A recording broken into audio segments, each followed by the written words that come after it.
The wounds of his feet, hands and side had begun to heal during the recent months. During that last Mass, the healing became complete. His dead body showed not a single scar or mark.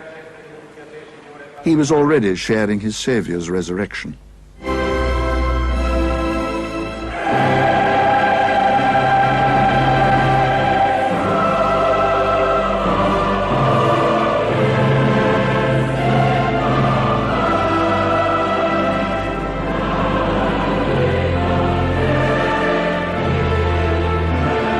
Padre Pio was buried in this tomb, in the new, larger church, a tomb finished only a few days previously, surrounded by the thousands of pilgrims who were still in San Giovanni.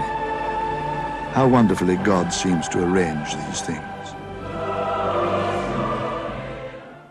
As a young friar, walking in the fields surrounding Pietrelcina, he had prophesied that they would one day be filled with the odor of incense and the chanting of monks.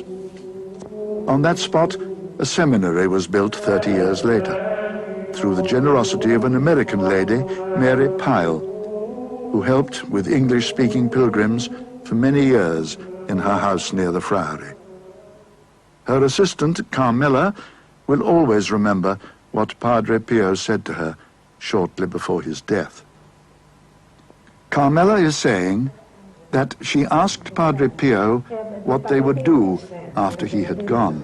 Padre Pio said, "Go on as you have done before, but remember, I can do much more for all of you from heaven than I can here on earth." In his lifetime, he heard countless confessions and is truly called the Padre of the Confessional. But, as he said to Carmela, his real work would begin after his death. He had planned a vast and much-needed hospital, which was completed in his lifetime. Other works include a home for sick priests, a home for spastics, and a spectacular Way of the Cross was constructed.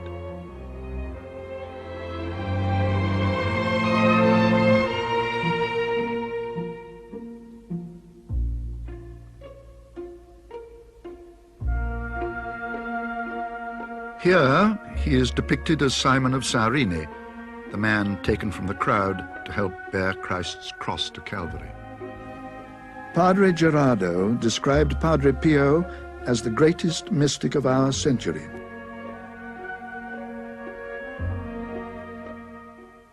At a Padre Pio celebration day in Ireland, Father Jack McCardle had this to say. Padre Pio wasn't defending what he was saying, he proclaimed it. And you were free to walk away. When you stop defending it, they'll stop attacking it. And I couldn't imagine a young person, in person, contradicting Padre Pio. He may have to walk away eventually, because he may not be able to take it. But he's going to be forced to a decision, to a response. That he was really a man of God. You could feel God's presence in that man. Non vi lascerò orfani, ritornerò da voi.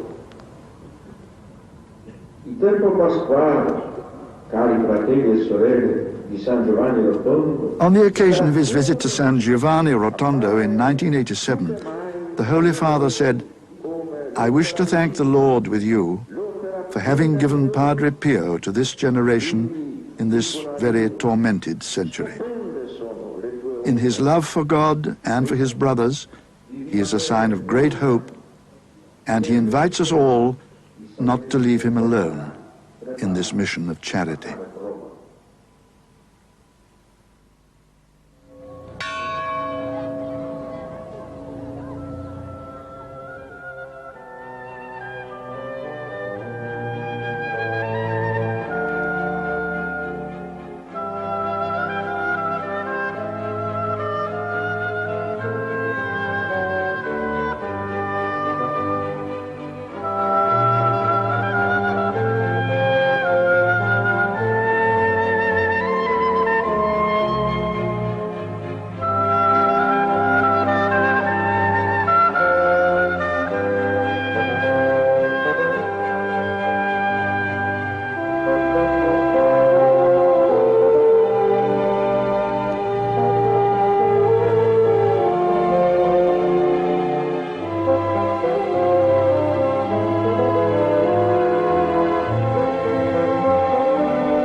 The cause of Padre Pio's beatification was officially opened in 1983, the decree being signed by Pope John Paul II, who had long been a devotee of the man baptized Francesco Forgione.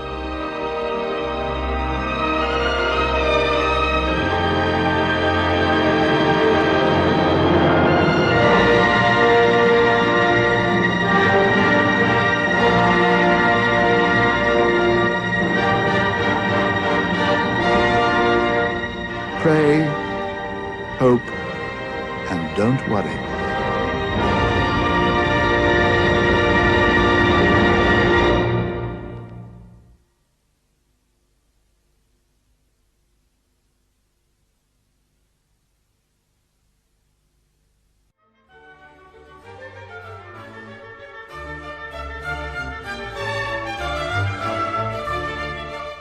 Number 1, Padre Pio, Pray, Hope, and Don't Worry. Number 2, Medjugorje, The Miracles and the Message. Number 3, Sister Faustina, The Promise of Mercy.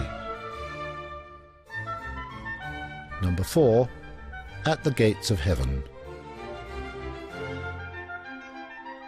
Number 5, The Life of Sister Faustina.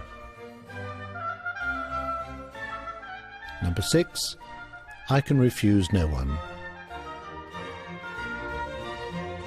Number 7, The Beatification of Sister Faustina. Number 8, Padre Pio's Way of the Cross. Number 9, The Beatification of Padre Pio. Number 10, The Canonization of Padre Pio from San Giovanni to Heaven. Number 11, Padre Pio Revisited. Join us in celebrating the dedication of the new basilica in San Giovanni. The Seeing is Believing video series.